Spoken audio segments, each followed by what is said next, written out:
The fires in Mountain Pine Ridge started just over a week ago in an area east of the Chalillo Dam.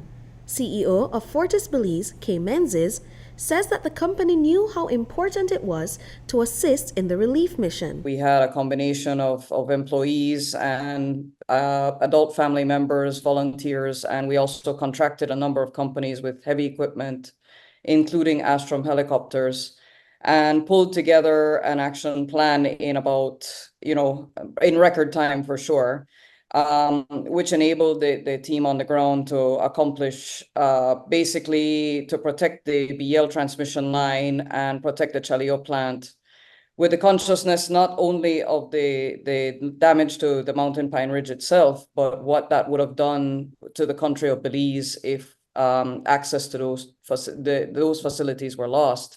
So the team was extremely conscious of what needed to be protected. Fortis Belize says that although the fires have been contained, it is still monitoring the situation closely, as there are two major assets at risk in the area.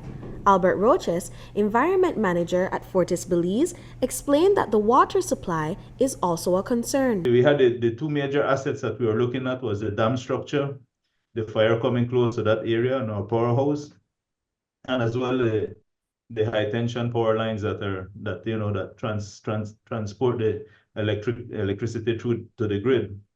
But like he mentioned, it's not over yet. We're still in the dry.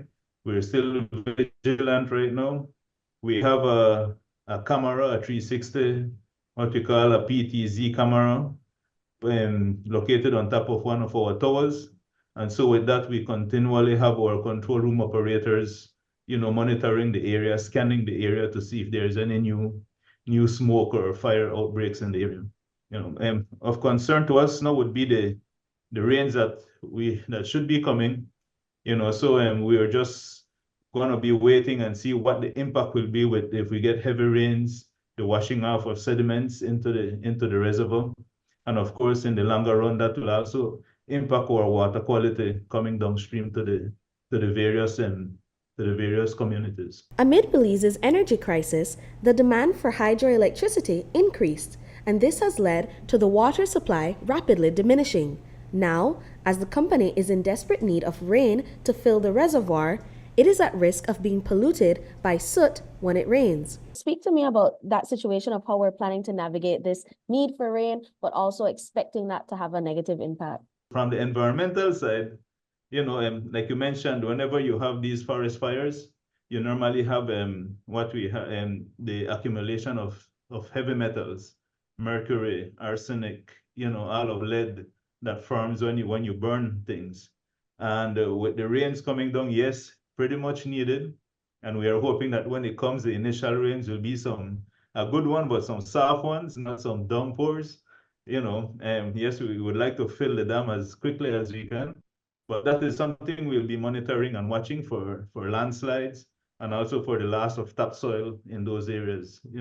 And like I said, the impacts, we'll be monitoring those.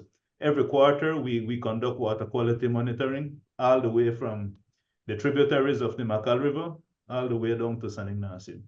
So we'll be getting those results maybe in the next month. Operations Manager Tedford Pate said that the current conditions are not very favorable for the generation of power at this point. Fortis hopes that the rains that are forecasted in June will be adequate to replenish the reservoir. He explains that if erosion sedimentation were to build up in the reservoir, the filters would clog. Looking at the effects that these forest fires could have with operation, it's actually something that we're already preparing for. We have our filters, or we have our teams prepared with work plans in addressing these prior to the rain, so that we could have the systems ready and up and running for any additional inflow, so that we could generate more power. So while that is a concern, from an operational standpoint, we really are hoping for the rains. We're anticipating enough rain so that we could continue with our supporting of the grid, especially during these times when we're having power issues in the country. So it's a balancing act.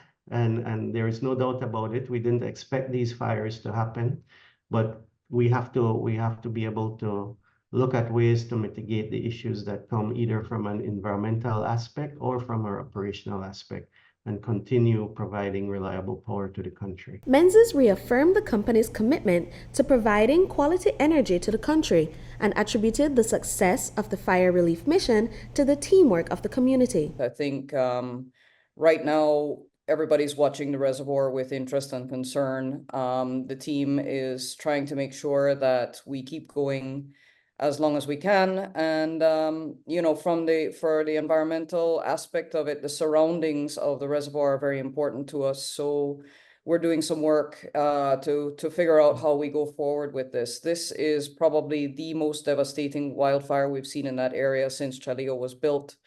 So it's a learning experience for everybody concerned. And one of the things I want to say is that the duration of the worst of the fire was as short as it was because folks on the ground were incredibly organized.